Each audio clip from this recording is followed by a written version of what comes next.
Me pana ia Paul Holmes, koera tā etahi ki te herora, whaimuri ho i tāna pūrongo i tuhiara e ia i te rātapu Kuahipa.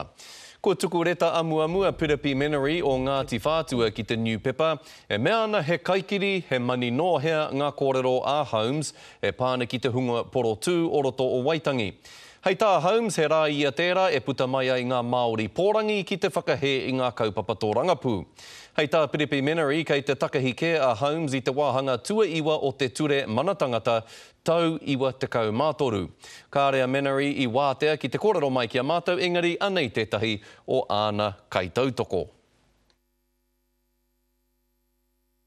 Ka re te rona Pākehā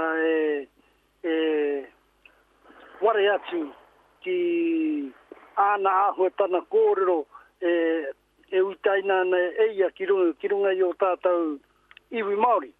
Nā reira koe nei te whakaaro e tautoko anau i a Piripi. Hei tāna no, ka tā paretia tonutia e ia te herora, i nā noho tonu mai, a Paul Holmes hei kai tuhi.